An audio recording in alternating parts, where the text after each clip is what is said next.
Common misconception रहता है जैसे ही वो लोग सितार को देखते हैं, उनको या तो वो तानपुरा बोलते हैं या तो तानपुरे को सितार बोलते हैं।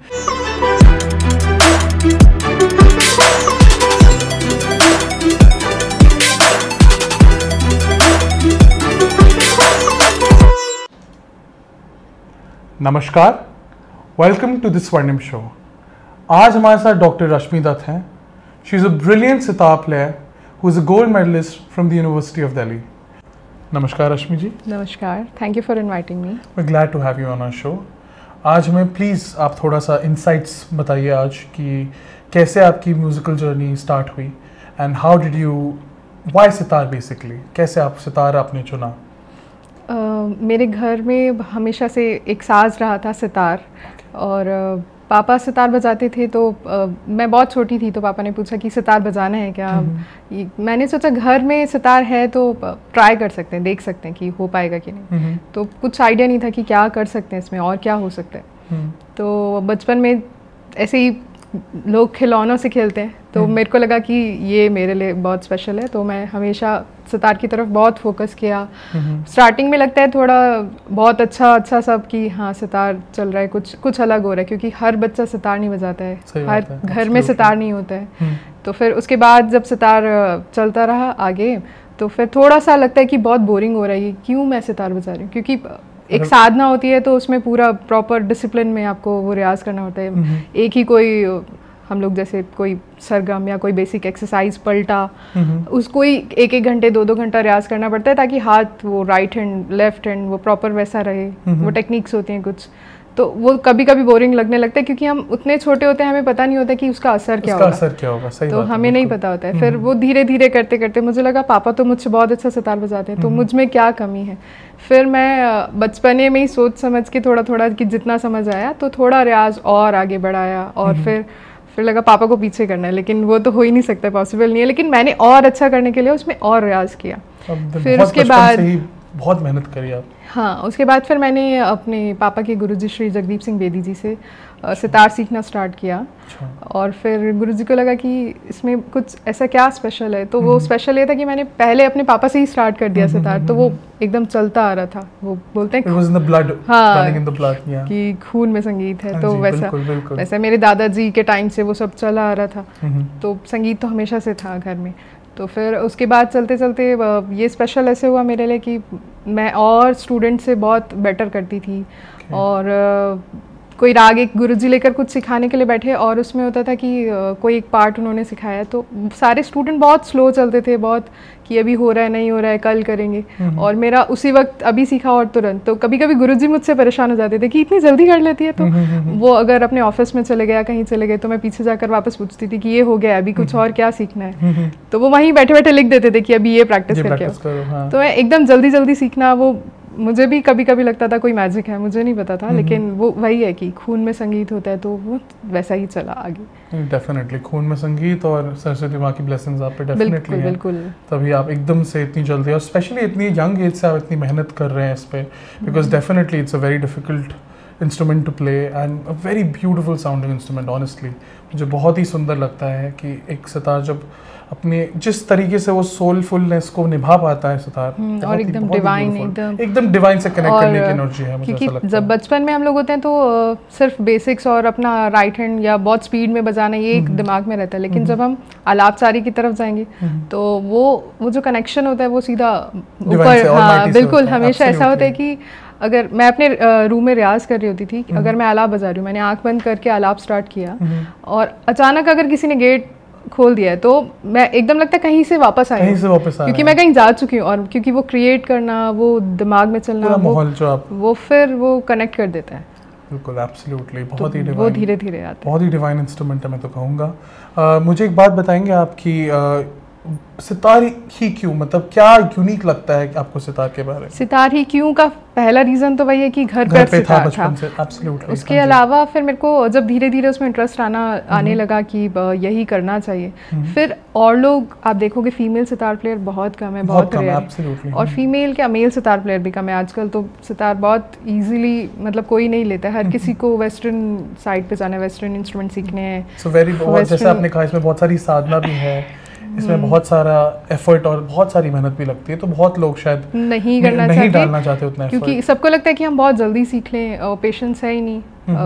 अब कोई आता है सीखने के लिए तो पूछते हैं हमारा बच्चा कब तक सीख लेगा, 1-2 महीने बाद स्टेज पर पहुंच जाएगा कि बिल्कुल, नहीं। बिल्कुल, मुझे तो यहाँ 20 साल हो गए सितार सीखते हुए, मैं अभी भी सीख रही हूँ। मैं श्री शाकिर खान साहब से सीख रही हूँ सितार, इटावा घराने, तो वो कंटिन्यू चल रहा है और हमेशा चलता रहेगा। वो तो लगता है एक लाइफ टाइम, कई लाइफ टाइम्स कम पड़ जाती है म्यूजिक सीखने। म्यूजिक तो चलता ही रहेगा, जब तक जीवन है तब तक चलेगा। बिल्कुल, एब्सोल्युटली। चाहे हम टीचर बन जाए, लेक्चरर बन जाए, कुछ भी बन जाए, सिखाएं, गुरु बन जाए, लेकिन सीखना कभी खत्म नहीं होता, वो चलेगा। तो इसलिए पेशेंस होना बहुत जरूरी है। बिल्कुल बिल्कुल। I think that's a mark of a true artist also, कि जो ये समझ पाए कि the learning will go on. आप किसी भी एज पे पहुंच जाए, किसी भी स्टेज पे पहुंच जाए, आप वर्ल्ड स्टेज पे हो, द लर्निंग कंटिन्यूज। तो आई थिंक ये बहुत बड़ी सीख है कि एक ऐसे इंस्ट्रूमेंट को जिसमें इतनी मेहनत लगती है, आपने उसको इतनी यंग एज से आपने उसको अपनी पूरे अपने एफर्ट्स डाल के श्रद्धा अनुसार आपने उसको निभाया। बिल्कुल सच बात है कि एक लाइफ टाइम कम पड़ जाता है म्यूज़िक के लिए, बिकॉज ये बहुत ही मेहनत का काम है जो बहुत लोग अंडर एस्टिमेट करते हैं। स्पेशली जैसे आपने बताया कि बहुत लोग ये पूछते हैं कि क्या मेरा बच्चा 1 महीने में स्टेज पे आ जाएगा, 2 महीने में, कितना टाइम लगेगा? कोई टाइमलाइन इसकी है नहीं। तो this is a very valid point जो शायद लोगों को समझना चाहिए कि इट्स नॉट दैट ईजी। मेरा अगला सवाल ये रहेगा आपसे कि जैसे मैंने हमारे दर्शकों को भी बताया कि आप गोल्ड मेडलिस्ट हैं, तो आपकी एकेडमिक जर्नी कैसी रही है सितार को लेके, ज़रा थोड़ा सा बताएंगे उसके बारे में? एकेडमिक जर्नी रही ऐसे कि मेरे को वही, जैसे सितार जब मैंने स्टार्ट किया था तो मुझे नहीं पता था मुझे कहाँ तक जाना है। ऑफ कोर्स, हाँ जी। तो फिर मैंने किसी पापा के एक फ्रेंड थे, उन्होंने बोला कि बीए ऑनर्स, म्यूज़िक ऑनर्स करना है। तो फिर मैंने म्यूज़िक ऑनर्स वहाँ लिया, मुझे नहीं पता था मुझे पीएचडी करना है। तो फिर उसके बाद पता चला कि एमए ऑनर्स भी है, फिर एमफिल भी है, आगे पीएचडी भी है। तो वो करते करते और फिर ग्रेजुएशन में मुझे लगा कि मेरे को ऑल ओवर टॉप करना है। क्योंकि तो वोकल्स वाले जो थे वो हाईएस्ट मार्क्स लाते थे हमेशा। मुझसे पहले से कभी ऐसा हुआ नहीं कि कोई और इंस्ट्रूमेंटलिस्ट हो जिसने ऑल ओवर टॉप करा, और ना मुझसे पहले कोई था और अभी मैंने दोबारा सुना भी नहीं कि कोई और है अभी तक। क्योंकि इंस्ट्रूमेंटल में क्या होता है कि सिर्फ इंस्ट्रूमेंटल के सेक्शन में ही किसी ने टॉप किया अपनी क्लास में, अपने बैच में। अब वोकल और इंस्ट्रूमेंटल जब कंबाइंड होता है कि पूरा एक रिजल्ट बन रहा है कि एक बीए ऑनर्स में ये वोकल और इंस्ट्रूमेंटल में हाईएस्ट मार्क्स किसके हैं। तो वो मेरे ऐसे हुए कि मेरा सितार तो था ही अच्छा, लेकिन मुझे पढ़ना बहुत पसंद था। और मैं जैसे ही मेरी क्लास खत्म होती थी तो मैं लाइब्रेरी चले जाती थी। लाइब्रेरी में जितना टाइम हो सकता था उतना नोट्स बनाने, खुद अपने हाथ से नोट्स बनाए। बाकी स्टूडेंट्स से कि खुद भी बनाते थे कुछ लोग नोट्स, कुछ लोग अपने सीनियर से लेके जो पहले था वही पढ़े जा रहे हैं, कुछ अपना खुद से किया ही नहीं। एब्सोल्युटली, कॉलेज में बड़ा। और मैं कभी जब वापस भी आती थी कि घर से निकल रही हूँ या बाय मेट्रो हम लोग जाते थे कॉलेज, तो मेट्रो में भी नोट्स हाथ में रहते थे कि पढ़ना है। मुझे पढ़ने का बहुत क्रेज है। अभी भी मुझे लगता है कि कुछ नया हो, कोई बुक ऐसी है कि कुछ उसमें कुछ स्पेशल हो, कोई आर्टिस्ट के ऊपर कुछ लिखा है या सितार के ऊपर ही पुराना कुछ है। तो फिर ऐसे करते करते मैं धीरे धीरे आ गई। तो ग्रेजुएशन में मैंने जब ऑल ओवर टॉप किया तो वो मेरे लिए बहुत ऐसा था कि ये मैंने सेंस ऑफ अचीवमेंट थी, ये कैसे हुआ, क्योंकि मतलब मैंने तो बहुत मेहनत की, कैसे हुआ तो मुझे भी पता है कैसे लेकिन जब वो हुआ तो उसके बाद लगा कि अब और आगे क्या करना है। फिर मैं नेक्स्ट जब आई तो क्या कॉम्पिटिटर्स बहुत आ गए एमए में और नए स्टूडेंट्स बाहर से आ गए। तो डिपार्टमेंट के अलावा जो बाहर से लोग आए वो भी थोड़े मेहनती थे। तो जब वो आए तो मुझे लगा कि अभी कॉम्पिटिशन और ज़्यादा हो गया। तो किसी एक सेमेस्टर में मेरे मार्क्स ऑल ओवर टॉप ना करके ना 1-2 नंबर कुछ कम आए थे। तो मैं और डिप्रेस्ड हो गई, ये कैसे हो सकता है, मुझसे आगे तो कोई जा ही नहीं सकता। हाँ। तो फिर जब चारों सेमेस्टर मिलके एमए का फाइनल रिजल्ट बना तो मेरे को तब पता चला कि मेरे हाईएस्ट मार्क्स हुए और मेरे को 3 गोल्ड मेडल मिले थे एमए में। बहुत बड़ी बात है। फिर उसके बाद एमफिल में भी ऐसा किया कि मेरे ऑल ओवर मार्क्स सबसे हाईएस्ट थे। फिर धीरे धीरे करके वही पीएचडी तक पहुंचे। फिर पीएचडी में मैंने सोचा कि क्या ऐसा टॉपिक रखना चाहिए, क्योंकि टॉपिक्स तो बहुत सारे होते हैं, थियोरी रिलेटेड, थियोरेटिकल बेस्ड कुछ हो सकते हैं कि कुछ भी हो सकता है, घराने के ऊपर हो सकता है, कुछ भी आर्टिस्ट के ऊपर हो सकता है। लेकिन मैंने सितार के ऊपर ही किया।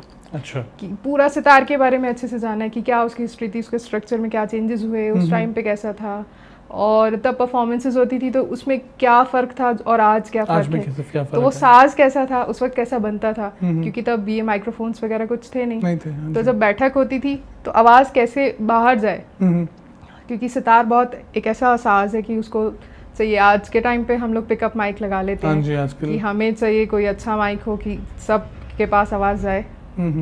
तो यही था। फिर उस टाइम पर था कि सितार का तुम्बा बहुत बड़ा होता था रेजोनेंस के लिए कि और आवाज आए और दूर तक लोग सुन पाए। आपने भी बताया कि आपने अपना डिसर्टेशन सितार पे करा है, तो थोड़ा बताएंगे उसके बारे में? हाँ, मैंने अपने एमफिल का जो डिसर्टेशन किया था वो मेरा सितार के पूरे स्ट्रक्चर के ऊपर और सब काम था। उसके बाद जब मैंने पीएचडी में वही टॉपिक आगे कंटिन्यू किया तो उसमें थोड़े से चेंजेस किए कि 19th सेंचुरी के जो आर्टिस्ट थे उन लोगों ने क्या सितार में चेंजेस किए कि जिसकी वजह से आज जो सितार है वो हमारे पास है। क्योंकि जो मेन और मेजर चेंजेस थे वो 19th सेंचुरी के स्टार्टिंग से ही स्टार्ट हो गए थे। तो सितार में पहले बहुत सारी चीज़ें थी कि सिर्फ 3 तार हैं, इतने कम पर्दे होते थे, 7-8 पर्दे, स्टार्टिंग में बहुत ऐसा स्ट्रक्चर था। और सितार कई लोगों के अलग अलग वो हैं कि कुछ लोग कहते हैं कि त्रितंत्री वीणा से सितार बनाए, कुछ लोग बोलते हैं सहतार से सितार, पर्शियन इंस्ट्रूमेंट था। तो ऐसे बहुत सारी चीज़ें हैं, मैंने सब अपने थीसिस में मेंशन किया है सब कि किसके क्या क्या थॉट्स थे, क्या किसने क्या सोचा, क्या बोला। फिर आज के जो आर्टिस्ट थे उनका इंटरव्यू लिया, पूछा जाना कि क्या उस टाइम में क्या होता था, आपको जितना पता है वो हमें भी पता चले। तो मेरा पीएचडी करने का मतलब सिर्फ एक डॉक्टरेट की डिग्री नहीं थी, क्योंकि ऑलमोस्ट लोगों को होता है कि डिग्री लेनी क्योंकि लेक्चरशिप करनी है। हाँ। मैंने कभी नहीं सोचा, मैंने सोचा मेरे को अपने साज के बारे में और जानना है, क्या ऐसी कमी रह गई जो मुझे नहीं पता है, तो मुझे अपने सितार के बारे में वो सब पता होना चाहिए इसके लिए। और मेन चीज़ थी कि जितने बड़े बड़े आर्टिस्ट हैं आप मिलोगे और उनसे मिलना ही बहुत बड़ी बात है, क्योंकि उन तक पहुंचना ही बहुत मुश्किल है कि हाँ जी, एब्सोल्युटली, हाँ। वो फिर उनके पास जाके और 10 चीज़ें और हमें पता चलती कि और क्या हो सकता है और क्या नहीं, हमें नहीं पता है। तो ऐसा करते करते फिर मैंने पीएचडी बहुत मेहनत से सब लिखा, खुद मेहनत की पूरी अच्छे से। तो मेरे को लगा कि जब मेरे को डिग्री मिल गई कि अभी चलो मेरे नाम के आगे डॉक्टर लग गया, तो मेरे जितने बैचमेट्स थे और जो भी लोग पीएचडी करते हैं तो सब लोग डॉक्टर लगा रहे थे अपने नाम के आगे। बट मैंने अभी तक वैसे कहीं भी सोशल मीडिया पे या कहीं भी मेंशन नहीं किया, क्योंकि मुझे लगा मैंने बहुत मेहनत से डॉक्टरेट करी है। क्योंकि लोग ऑलमोस्ट मतलब बहुत इजीली उसको निकाल देते हैं कि हाँ कुछ हो गया, थोड़ा बहुत कर दिया। तो मैं कभी भी ऐसे हाईलाइट नहीं करती कि मैंने डॉक्टरेट किया, क्योंकि मैंने अपने लिए किया जो भी किया, मैंने किसी को दिखाने के लिए कभी नहीं किया। बहुत लोगों को नहीं पता है कि मैंने डॉक्टरेट किया, लेकिन वो बाद में पता चलता है कि होपफुली आज काफ़ी लोगों को पता चल जाएगा कि आपने डॉक्टरेट करी है। बट नहीं, बहुत बहुत अच्छी तरीके से आपने इसको एक्सप्लेन करा है। यूजुअली लोगों को ये समझ नहीं आता कितनी मेहनत एक्चुअली रिक्वायर्ड होती है। आपने अभी बताया कि आपने इतना सारा थ्योरेटिकल एस्पेक्ट का रिसर्च करा है, तो आपके हिसाब से थ्योरेटिकल का भी बहुत बड़ा रोल है प्रैक्टिकल के साथ साथ? हाँ, क्योंकि कई चीज़ें हमें पता ही नहीं होती जब तक हमने बुक्स में से नहीं देखा होता। बहुत छोटे छोटे टॉपिक्स भी होते हैं, जैसे नाद, श्रुति, स्वर भी बहुत एक बेसिक है, लेकिन पता होना ज़रूरी है। और रागों के लिए आपको डीपली पढ़ना ज़रूरी होता है, क्योंकि हमने जो सुना वो तो सुना, लेकिन और उसमें क्या हो सकता है, कई चीज़ें हमें देखकर और पढ़कर समझ आता है। जब हम उसको बजाने बैठते हैं तो पता चलता है कि कोई राग में अगर कोई अंग है तो वो अंग कैसे आ रहा है, क्योंकि हमने पढ़ा है किसी किताब में और फिर हमने अपने गुरु से पूछा कि कैसे होगा, तो वो दोनों चीज़ें हमारे मन में है कि वो कैसे हो सकता है।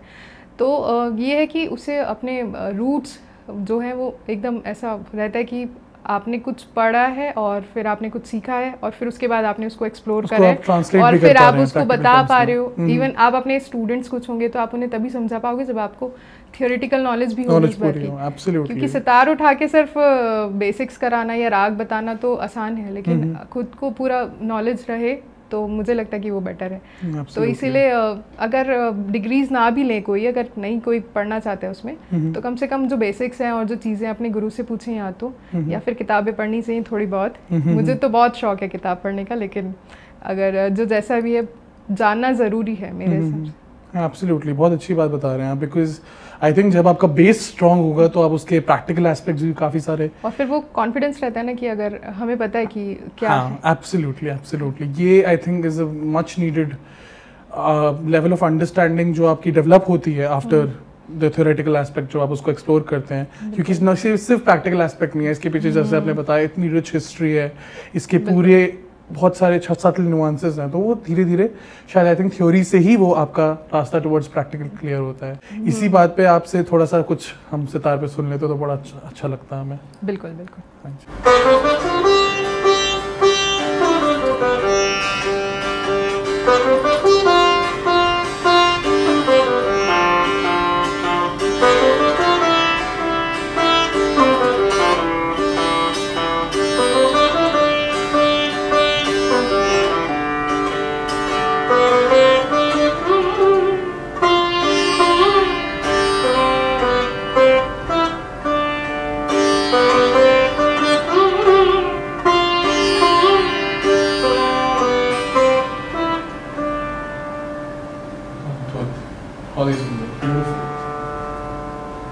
वाह, अद्भुत, बहुत ही सुंदर, Thank ब्यूटीफुल। मुझे एक क्वेश्चन आई थिंक पूछना बहुत अनिवार्य है, बिकॉज बहुत लोगों को ये नहीं पता। एक कॉमन मिसकंसेप्शन रहता है, जैसे ही वो लोग सितार को देखते हैं उनको या तो वो तानपुरा बोलते हैं या तो तानपुरे को सितार बोलते हैं। इस कंफ्यूजन से मैं तो परेशान हो चुका हूँ।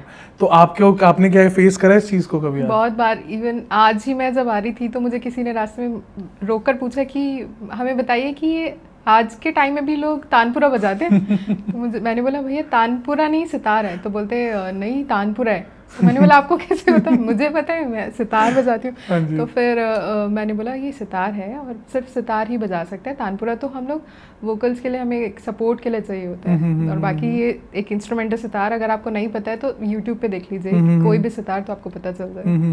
तो कहते हैं अच्छा, हमने बहुत टाइम बाद ऐसे किसी को देखा है, कोई लड़की साड़ी पहनकर और ऐसे कोई तानपुरा लेके जा रही है। तो मैंने बोला अभी तो कम से कम सही बोल दो कि सितार लेके जा रही है। तो कुछ लोग सितार को गिटार भी बोल देते हैं। अच्छा आप गिटार बजाते हो? ऐसा भी होता है, क्योंकि उनको नहीं पता है उतना कुछ। आई थिंक ये लैक ऑफ अवेयरनेस हमारे में बहुत है, हमारे हैं लोगों को शायद ये पता नहीं। बट अगर हम लेट्स से हम लोगों को बताना चाहें तो क्या डिफरेंस रहेगा मेजरली तानपुरा और सितार के बीच में? तानपुरा और सितार के बीच में तो बिल्कुल अलग ही सब है कि सितार एक सोलो इंस्ट्रूमेंट है और तानपुरे को हम लोग एक सपोर्ट के लिए साथ में रखते हैं। हाँ जी, सापा का सुर देने के लिए। हाँ जी बिल्कुल। और बाकी तानपुरा दिखने में एकदम बड़ा दिखता है, धूमा भी इतना बड़ा होता है और स्ट्रक्चर वाइज भी काफी अलग ये होता भी है। जो उसमें 4 तारें होती हैं। इसमें तो मेन घराने के हिसाब से हमारी 6 तारे हैं जो मेन स्ट्रिंग्स हैं ऊपर की। बाकी तरबे होती हैं 11, 12, 13 जितने भी सितार में घराने के हिसाब से अलग अलग वो तारों का प्रथाओं के हिसाब से चलती है। ठीक है, समझ गया। ये बहुत जरूरी चीज है, बिकॉज मैं बहुत बार सुनता हूँ, मेरे स्टूडेंट्स कई बार जब इनिशियली जब आए थे तो कहते हैं सर ये सितार अच्छा लग रहा है। मैंने कहा ये तानपुरा है।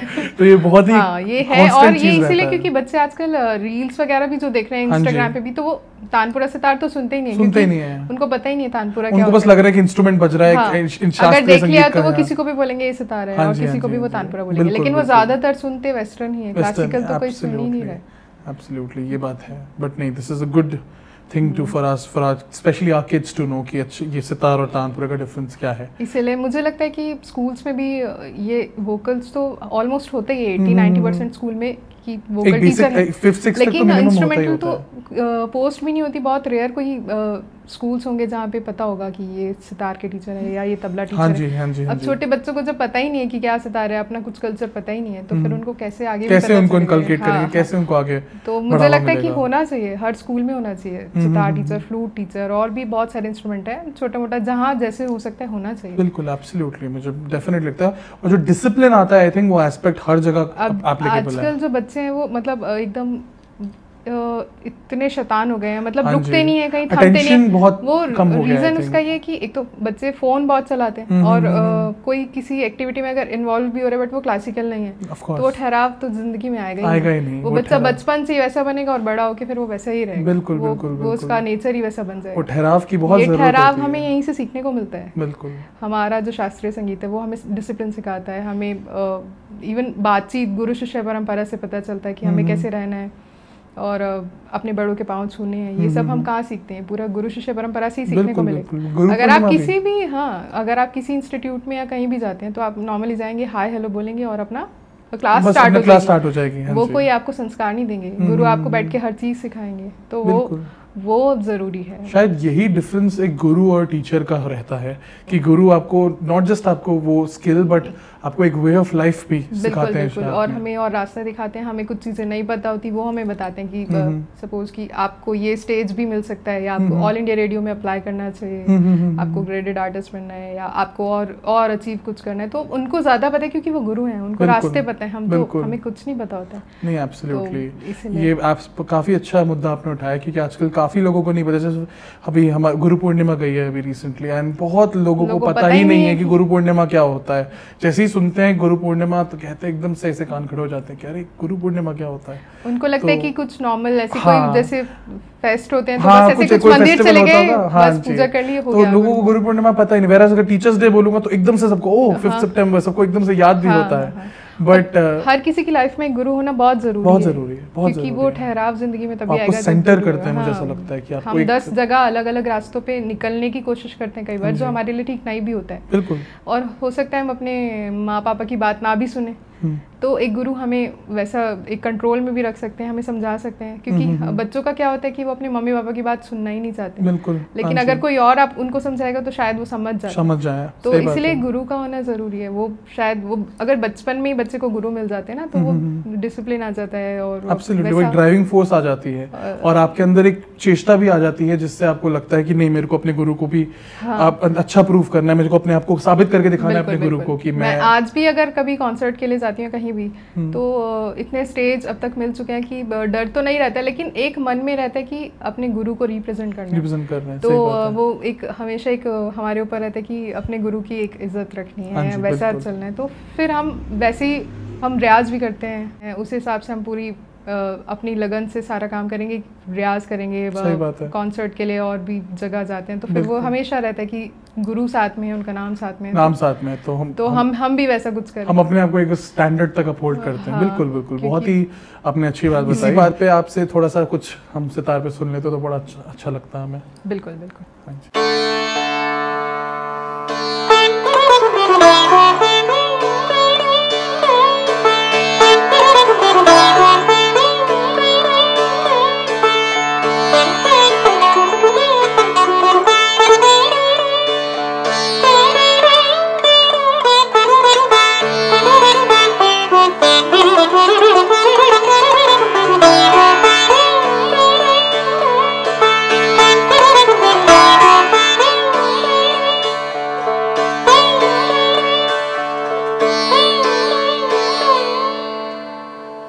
अद्भुत, बहुत ही सुंदर, ब्यूटीफुल।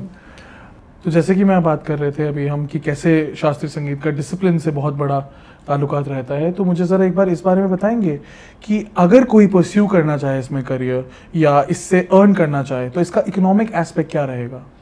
अगर हम लोग डिग्री लेते हैं तो वैसे पीएचडी तक का सफ़र बहुत मुश्किल होता है, हर कोई पीएचडी नहीं कर पाता है। बिल्कुल। और अगर कर पा रहे हैं, अगर पीएचडी कर रहे हैं, तो लेक्चरशिप के लिए अप्लाई कर सकते हैं, तो वो सबसे बेस्ट है, क्योंकि उसमें सैलरी बहुत अच्छी होती है। उसके अलावा अगर मुझे लगता है कि हम एक अच्छे परफॉर्मर हैं, तो फिर रास्ते बहुत खुल जाते हैं। मतलब हम क्लासिकल तो परफॉर्म करते हैं, साथ में आजकल बैंड्स बन गए हैं बहुत सारे, सिम्फनी बन गई हैं, सितार सिम्फनी है, तो उसके ऊपर भी मतलब अगर पैसा देखा जाए तो आई थिंक ये फ्रीलांस करने में ज़्यादा पैसा है। अच्छा। जॉब करने में करते एक लिमिटेड है कि आपको फिक्स्ड एक अमाउंट मिलेगा हर महीने, और जॉब करने में फिर इंसान को लगता है कि ठीक है, इतना आ रहा है तो चल रहा है, स्टेबिलिटी ज़्यादा और फिर वो एज अ परफॉर्मर नहीं निकल पाते हैं, नहीं करना भी नहीं चाहते हैं, या बंध जाते हैं चीज़ों में, क्योंकि जॉब करना भी इतना आसान तो नहीं है। इतनी सितार सिखाने के अलावा या कुछ भी सिखाने के अलावा और 10 चीज़ें और हमें करना पड़ता है जॉब के साथ। तो हाँ जी, बिल्कुल, कि कुछ भी एक्स्ट्रा काम है तो वो भी करना पड़ेगा, ऐसा भी हो सकता है। तो अगर मेरे को लगता है कि एक परफॉर्मर होना बहुत ज़रूरी है। जॉब तो कर सकते हैं, कोई भी कर सकता है डिग्री लेके, लेकिन एक परफॉर्मर होने का फ़ायदा है कि आप देश विदेश में अपना नाम भी कर सकते हैं, वो ज़रूरी है ही। अगर आप कर रहे हैं तो प्रैक्टिकली सोच कर करना चाहिए उसको, और सिर्फ पैसा कमाने के लिए ना सोचकर भी हम अपने आप को कैसे और अच्छा करना है कि हमें हमारे रास्ते खुद ही खुले, आगे से हमें ही काम मिलेगा। तो कई बैंड्स होते हैं, कोई बहुत फेमस बैंड है तो उनको चाहिए सितार प्लेयर। हमारे डिपार्टमेंट में एक लड़का था ऋषभ सिंह, तो अरिजीत सिंह ने कभी उसका ऐसे ही सितार सुना था, और वो अरिजीत सिंह के साथ उसने बहुत साल काम किया। अच्छा। उसके पास टाइम ही नहीं था, उसने अपना डिग्री वगैरह सब छोड़ा और वो लग गया। हाँ जी, हाँ। तो ऐसे कई बैंड्स में भी कर सकते हैं, एज ए सोलो परफॉर्मर भी कर सकते हैं, लेकिन क्लासिकल को सिर्फ हर कोई नहीं सुनता है, तो हमें कुछ फ्यूजन या कुछ ऐसे बैंड्स, एक्सपेरिमेंटल म्यूजिक के साथ भी काम करना ऐसा कि कहीं बाहर गए तो कुछ मान लो कोई म्यूजिशियंस हैं, उनसे मिले, उनका म्यूजिक थोड़ा समझा, अपना साज लेके बैठ गए, और फिर उसमें हम क्या कर सकते हैं। तो अगर उनको बहुत अच्छा लगा तो हो सकता है हमें और अच्छा कुछ काम मिल जाए, या हम उनके साथ और कर सकते हैं। बिल्कुल, तो क्लासिकल हर कोई नहीं, आजकल नहीं समझ पाते हैं, बच्चे नहीं समझते हैं, जो समझते हैं सिर्फ वही सुन सकते हैं। अगर हम 1 घंटे का परफॉर्मेंस रखेंगे अगर सितार में बजा रही हाँ जी। हूँ तो हमें ऑडियंस को देख के समझना पड़ता है कि वो सुनने वाले हैं कि नहीं है। फिर जैसे आलाप जोड़ हम लोग कर रहे हैं, 20 मिनट अगर आलाप बजा दिया, जोड़ बजा दिया, तो हर कोई नहीं सुन पाएगा। वो सिर्फ हमें ऑडियंस देखकर ही पता लगेगा कि ये लोग सुनना चाहते भी हैं कि नहीं, या वैसा माहौल है। कई बार हम लोग सिर्फ छोटी मोटी बैठक करते हैं, तो बैठक में हम खुल के सितार बजाएंगे या खुल के गाएंगे, क्योंकि वहाँ सुनने वाले ही लोग बैठे होंगे। सही बात है। और अगर नॉर्मली कई कॉन्सर्ट्स होते हैं, कई बार कुछ कॉर्पोरेट इवेंट्स होते हैं, तो उसमें अलग अलग तरीके के लोग होते हैं, तो उन्हें कुछ चाहिए, हो सकता है कुछ फिल्मी सुनना चाहते हैं, कुछ बॉलीवुड सुनना चाहते हैं, कुछ फ्यूजन सुनना चाहते हैं, या कुछ सेमी क्लासिकल सुनना चाहते हैं, कोई धुन सुन लिया। तो राग में वो उतना उनको नहीं लगता है कि वो ना तो उनको समझ आएगा।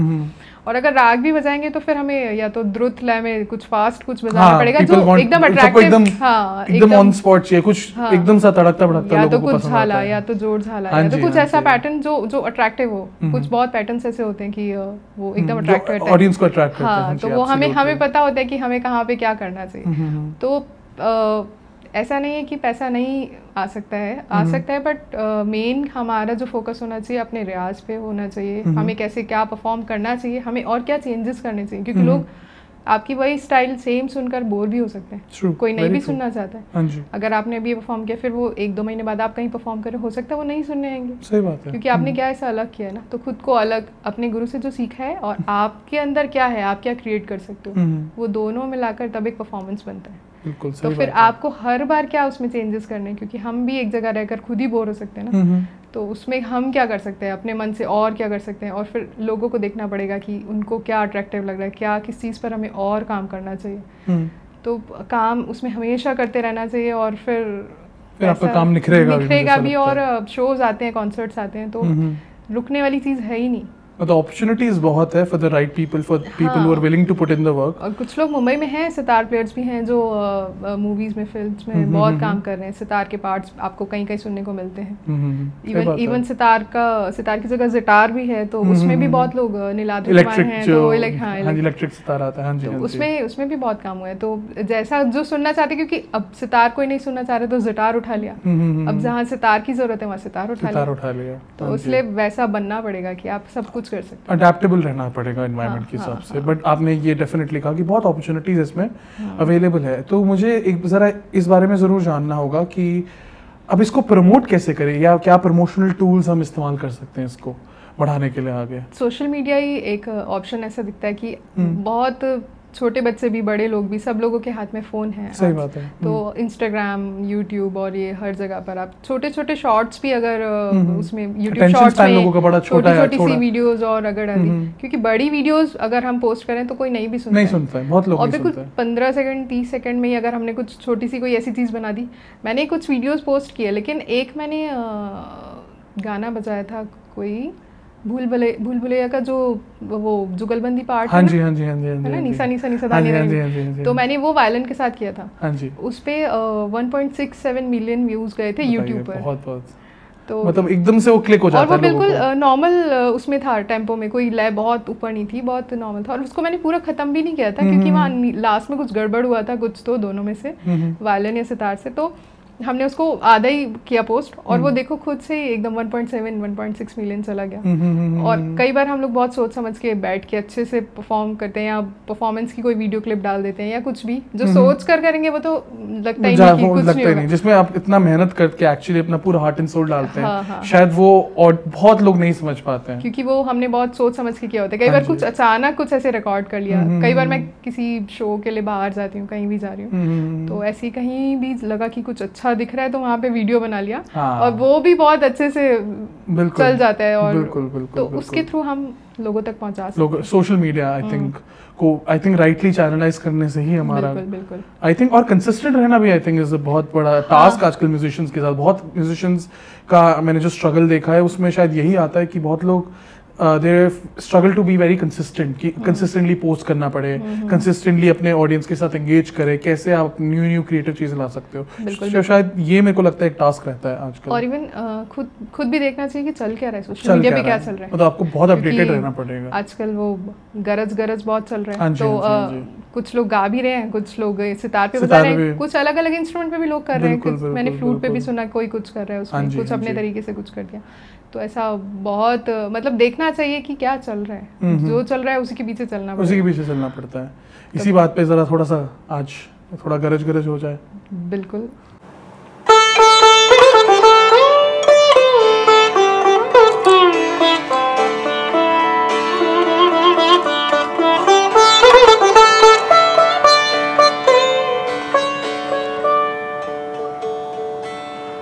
बहुत ही अद्भुत, मतलब कुछ कुछ ट्यून्स ऐसे होती है ना, जैसे गरज पीस अभी इतना वायरल भी हुआ, बट वायरल होने से पहले भी बहुत ही मतलब दिल को एकदम से छू जाती है। मल्हार का एकदम जो रंग एकदम से निकल के आता है, बहुत ही खूबसूरत आता है।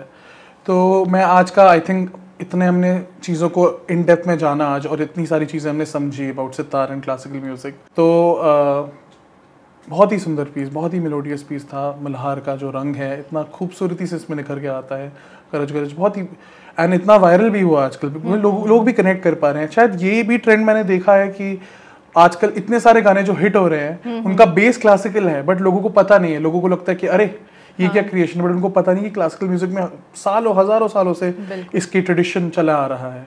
So I think this is a very good thing that आजकल सोशल मीडिया के थ्रू एक अच्छा मीडियम मिल गया है कि हमारे क्लासिकल म्यूजिक को भी इन द स्पॉटलाइट आने का मौका मिलता है। तो मैं आई थिंक आपसे ये ज़रूर पूछना चाहूँगा कि एज हमारे जो यंग आर्टिस्ट जो आज देख रहे हैं, जो शायद इस समय डाउट में है कि क्या मैं इसको परस्यू करूँ या ना करूँ, क्या मैं will I be good enough, या क्या मैं इससे सस्टेन कर पाऊँगा अपने को, क्योंकि हर एक को स्टेबिलिटी का बड़ा रहता है आगे, कि आगे जाके लोग क्या कहेंगे या मैं कैसे सस्टेन कर पाऊँगा। बहुत सारे एस्पेक्ट्स इसमें होते हैं। तो आपको क्या लगता है कि यंग आर्टिस्ट के लिए आपका क्या मैसेज रहेगा? सबसे पहले रहेगा कि अगर क्लासिकल सीखना है तो बहुत सीरियसली सीखना चाहिए, मुझे लगता है। मैं बहुत कम स्टूडेंट्स को सिखाती हूँ सितार, इसलिए मैं पहले उनको क्लियर कर देती हूँ कि मेरे को सिखाना है, मतलब तो स्ट्रिक्टली सीखना पड़ेगा। और अगर सीख रहे हो तो फिर उतना जो मैंने दिया है उतना वो मुझे वापस चाहिए।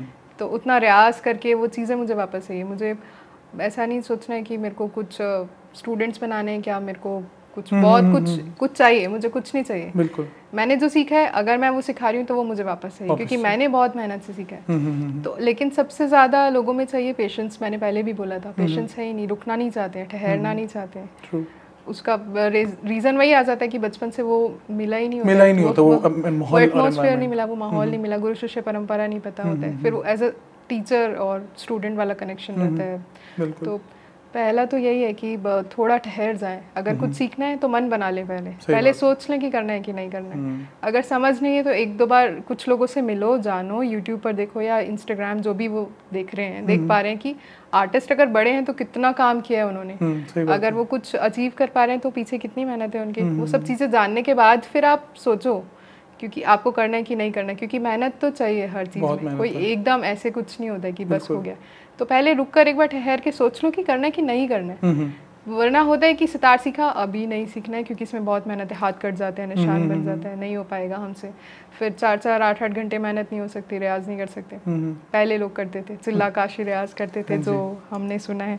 तो उतना रियाज करना, उतनी चीज़ें, वैसा माहौल फिर घर पे है कि नहीं। पता चला बच्चा अपनी प्रैक्टिस कर रहा है, उसके मम्मी पापा बोल रहे हैं क्या शोर मचाता रहता है। बहुत सारी चीज़ें, सपोर्ट का भी बहुत बड़ा रोल मुझे लगता है तो हाँ, तो अगर सबसे पहले यही देखना चाहिए मेरे हिसाब से कि घर से सपोर्ट मिल रहा है कि नहीं मिल रहा है। हो सकता है वो सिर्फ फाइनेंशियली उनको सपोर्ट करें, लेकिन आगे वो देख ही नहीं रहे कि वो बच्चा कर क्या रहा है, या उसको सपोर्ट करें कि हाँ तुम्हें सिर्फ प्रैक्टिस करनी है या कुछ भी। तो मेन तो यही है कि ठहर कर एक बार सीखें, जानें और फिर उसको मतलब आगे तक लेकर जाएं अगर है उतना। तो अगर करना ही चाहते हैं तो करें, और अगर नहीं करना चाहते और बहुत सारे ऑप्शंस हैं, लेकिन बीच में ऐसे नहीं छोड़ना चाहिए। अगर करना है तो फिर मन बना के करना चाहिए, मन बना के करना पड़ेगा। बहुत अच्छा लेसन है कि आपको अगर यही चीज़ करनी है तो सोच समझ के, ये एक रश्ड डिसीजन नहीं हो सकता मेरे हिसाब से। बहुत सोच समझ के सारे एंगल्स को कंसिडर करके फिर आप शायद इसमें परस्यू करें, अगर आपका दिल से कॉलिंग होती है। बहुत लोगों की शायद कॉलिंग होती है जो मेहनत भी शायद करना चाहते हैं, तो आई थिंक कि बहुत उनको प्रेरणा प्रोत्साहित करेगा कि कैसे आपने इतनी यंग एज से सितार को लेके इतनी आगे तक लेके गए हैं। आपने पीएचडी उसमें करी, आपने सिर्फ प्रैक्टिकल एस्पेक्ट नहीं, उसका पूरा थ्योरेटिकल एस्पेक्ट जाना, उसके बारे में लिखा। बहुत बहुत हमें अच्छा लगा आज आप हमारे साथ आई है। ये हमारी तरफ से एक छोटा सा आपके लिए हैम्पर है। Thank you. आशा करेंगे आपको अच्छा लगे।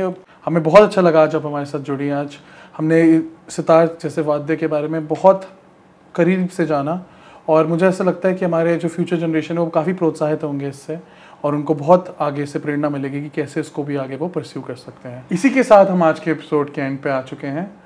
Our conversation with doctor Rashmi Dutt was very insightful. हमें आशा है कि आप लोगों को पसंद आया हो। Please like, share and subscribe to the Swarnim show.